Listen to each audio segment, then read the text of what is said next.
Global skill development mission में आपका स्वागत है। कीबोर्ड कई प्रकार के अवेलेबल हैं, जैसे कि सबसे पहले हमारे पास अवेलेबल है PS2। जैसे हमने मदरबोर्ड की नॉलेज लेते समय हमने PS2 पोर्ट्स देखे थे, तो कीबोर्ड के साथ यहाँ पे PS2 कनेक्टर्स होते हैं। इन कनेक्टर्स को आप PS2 पोर्ट में लगाते हैं, जिससे कि आपका कीबोर्ड मदरबोर्ड के साथ जुड़ जाता है। यहाँ ये ध्यान रखने वाली बात है कि जो PS2 कीबोर्ड है उनका कनेक्टर का और जो पोर्ट का कलर होता है वो पर्पल होता है। इसी तरह से दूसरे टाइप के जो कीबोर्ड अवेलेबल हैं वो है USB कीबोर्ड्स। USB कीबोर्ड में PS2 कनेक्टर के बजाय USB कनेक्टर दिया जाता है, जिसको आप चाहें तो कैबिनेट के फ्रंट पैनल में और चाहें तो कैबिनेट के पीछे मदरबोर्ड के साथ USB पोर्ट्स में लगा सकते हैं। ये कनेक्टर कुछ इस तरीके के दिखाई देते हैं और आप इस USB पोर्ट्स में इन्हें लगा सकते हैं। खास बात यह है कि आप कोई भी USB पोर्ट इस्तेमाल कर सकते हैं USB कीबोर्ड को लगाते समय। तीसरे प्रकार के हमारे पास कीबोर्ड अवेलेबल रहते हैं वायरलेस कीबोर्ड। वायरलेस कीबोर्ड्स में आपको वायर्स की जरूरत नहीं रहती। इसमें वायरलेस कीबोर्ड के साथ एक डोंगल अवेलेबल रहती है। इस डोंगल को आपको कंप्यूटर के साथ लगाना होता है USB पोर्ट में, और आपका कीबोर्ड आपके कंप्यूटर से इस डोंगल के साथ कनेक्ट करके काम करना शुरू कर देता है। इस प्रकार से इन कीबोर्ड्स का इस्तेमाल आप कर सकते हैं कंप्यूटर में। नेक्स्ट कंपोनेंट हमारे पास माउस है। माउस जो कि एक इनपुट डिवाइस है, इसको भी आप अपने CPU के साथ कनेक्ट कर सकते हैं। इसमें खास बात यह है कि ये कमांड्स देने के लिए अपने कर्सर या पॉइंटर का प्रयोग करता है। इसमें यदि आप देखें तो 3 तरह के माउस हमारे पास अवेलेबल हैं। सबसे पहले PS2 में सबसे पहले हमारे पास यहाँ पे हरे रंग के कनेक्टर्स होते हैं और बिल्कुल हरे रंग का ही पोर्ट अवेलेबल रहता है आपके मदरबोर्ड के बैक साइड पे। आप ये जो PS2 माउस होते हैं ये केबल बेस्ड माउस होते हैं, इनको आप मदरबोर्ड के साथ अटैच करके प्रयोग कर सकते हैं। दूसरे प्रकार के जो माउस होते हैं वो है USB माउस। USB माउस में PS2 कनेक्टर के बजाय एक USB कनेक्टर दिया जाता है, जिसको आप USB पोर्ट्स में लगा के प्रयोग कर सकते हैं। इसमें आप किसी भी USB पोर्ट का प्रयोग कर सकते हैं अपने माउस को कनेक्ट करने के लिए।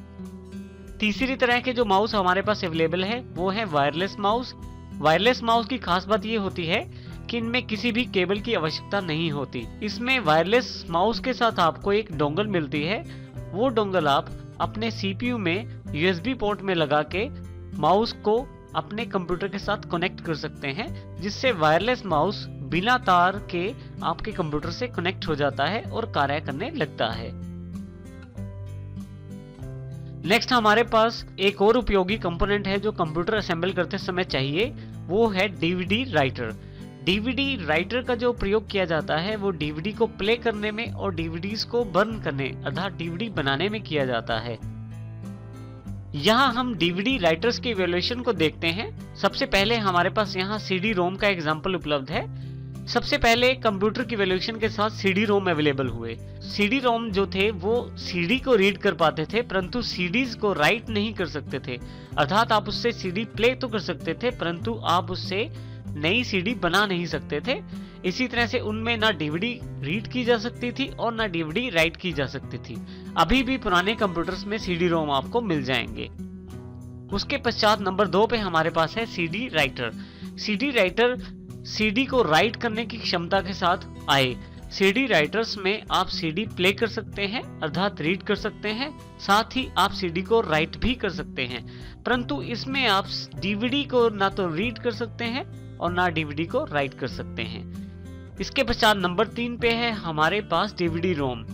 DVD-ROM की खास बात ये थी कि इससे आप CD बना भी सकते हैं, CD प्ले भी कर सकते हैं, साथ ही साथ ये DVDs को भी प्ले करता था, परंतु इसमें आप DVD बना नहीं सकते। आजकल हमारे पास कंप्यूटर बनाते समय DVD राइटर्स लगाए जाते हैं। DVD राइटर्स की सबसे बड़ी खास बात यह है कि इसमें आप CD हो या DVD रीड करना हो या राइट करना हो, आप कोई भी कार्य कर सकते हैं। इसमें आप CD को रीड कर सकते हैं अर्थात प्ले कर सकते हैं। इसी तरह से यदि आप CD बनाना चाहते हैं कोई नहीं तो वो भी बना सकते हैं। इसी तरह से DVD रीड कर सकते हैं और DVD राइट भी कर सकते हैं। इस प्रकार से आप DVD राइटर्स का प्रयोग कर सकते हैं। बहुत सारी DVDs और CDs रीड राइटेबल फॉर्मेट में अवेलेबल रहती हैं, अर्थात आप चाहें तो उनमें डेटा डाल के दोबारा वो डेटा डिलीट करके नए सिरे से डेटा उस पे डाल सकते हैं या स्टोर कर सकते हैं। तो इस प्रकार के डीवीडी राइटर्स का प्रयोग इन रीराइटेबल सीडीज और डीवीडीज के साथ भी किया जा सकता है। जैसे प्रकार हमारे पास हार्ड डिस्क में अवेलेबल है, उसी प्रकार के टाइप्स हमारे पास राइटर्स में अवेलेबल हैं। मुख्यतः राइटर 3 तरह के अवेलेबल हैं मार्केट में। सबसे पहले आईडी डीवीडी राइटर, दूसरा राइटर है साटा डीवीडी राइटर और तीसरा USB DVD writer. ID DVD writer की पहचान ये है कि इनके जो पोर्ट होते हैं, एक आईडी केबल लगाने के लिए और दूसरा पावर कनेक्टर लगाने के लिए, ये दोनों बड़े होते हैं। और आप यदि ध्यान दें तो यहाँ पे आईडी केबल के लिए बहुत बड़ा पोर्ट अवेलेबल रहता है। आईडी केबल में मुख्यतः 3 कनेक्टर अवेलेबल रहते हैं, जिनमें एक कनेक्टर मदरबोर्ड के साथ जोड़ दिया जाता है। बाकी 2 कनेक्टर के साथ आप हार्ड डिस्क या डीवीडी राइटर लगा सकते हैं और उनको आप जंपर सेटिंग्स की सहायता से मास्टर और स्लेव में कन्वर्ट कर सकते हैं। इसी तरह से आप पावर कनेक्टर का प्रयोग डीवीडी राइटर्स को पावर देने के लिए कर सकते हैं। दूसरे टाइप के राइटर्स हमारे पास साटा डीवीडी राइटर हैं, जो आजकल अवेलेबल हैं मार्केट में, जो नई टेक्नोलॉजी के साथ हैं। इसमें हमारे पास 2 तरह की केबल्स लगती हैं। एक हमारे पास साटा डेटा केबल और दूसरी होती है साटा पावर केबल। यदि आप यहाँ ध्यान दें तो आपके पास 2 पोर्ट रहते हैं, जिसमें एक के साथ आप डेटा केबल अटैच कर सकते हैं और दूसरे के साथ आप पावर केबल अटैच कर सकते हैं। दोनों में यदि आप ध्यान दें तो एल शेप जैसी एक शेप बनी होती है और बिल्कुल ऐसी ही शेप साटा पावर केबल और साटा डेटा केबल में भी अवेलेबल रहती है। आप इन केबल्स को यहाँ अटैच कर सकते हैं। साटा डेटा केबल के 2 सिरे रहते हैं, जिनमें एक राइटर के साथ जुड़ जाता है और दूसरा जो है आप मदरबोर्ड के साथ जोड़ सकते हैं। इसी तरह से पावर देने के लिए बड़े वाला पोर्ट प्रयोग किया जाता है, जिससे राइटर को पावर मिलती है और वो कार्य करता है। आजकल यूएसबी डीवीडी राइटर्स बहुत प्रचलन में हैं। इनको आप आसानी से एक जगह से दूसरी जगह लेके जा सकते हैं। आप एक कंप्यूटर से लेके दूसरे कंप्यूटर में आसानी से इसे लगा सकते हैं, क्योंकि इसके साथ एक यूएसबी केबल रहती है और ये एक्सटर्नली ही यूज हो जाते हैं, जबकि आईडी राइटर और साटा राइटर्स दोनों को इंटरनली कंप्यूटर के साथ अटैच करना पड़ता है। सबसे अंत में हमारे पास आउटपुट डिवाइसेस अवेलेबल हैं। मॉनिटर्स, जो वीडीयू के नाम से भी जाने जाते हैं, जिसका पूरा मतलब है विजुअल डिस्प्ले यूनिट। दूसरा हमारे पास एलसीडीज के रूप में उपलब्ध है, जिनका फुल फॉर्म है लिक्विड क्रिस्टल डिस्प्ले। तीसरा हमारे पास एलईडीज के रूप में उपलब्ध है लाइट एमिटिंग डायोड। हमारे पास सबसे पहले देखें तो साइज के रूप में मॉनिटर्स अवेलेबल हैं 14 इंच, 15 इंच, 17 इंच और 19 इंच। परंतु मॉनिटर की बिजली ज्यादा खपत करने के कारण और दूसरा जगह ज्यादा घेरने के कारण इसका जो प्रयोग है अब कम हो गया है और अब काफी सारी कंपनियों ने इसकी मैन्युफैक्चरिंग बंद कर दी है। इसके स्थान पे हमारे पास एलसीडीज और एलईडीज अवेलेबल हो गई हैं। एलसीडी जो 15.6 से लेके 22 इंच के साइज में अवेलेबल है। एलसीडी की सबसे बड़ी खासियत है इसका पावर का बहुत कम कंजम्पशन।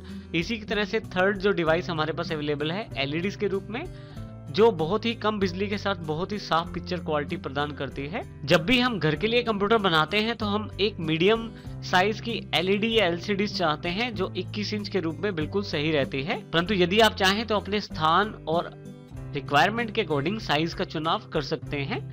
इस प्रकार से अभी तक हमने जितने भी कंपोनेंट की जानकारी ली है वो सभी हमारे कंप्यूटर असेंबलिंग में इंपॉर्टेंट स्थान रखते हैं और इनका चुनाव हम इनकी क्वालिटी और साइज और रिक्वायरमेंट के अकॉर्डिंग कर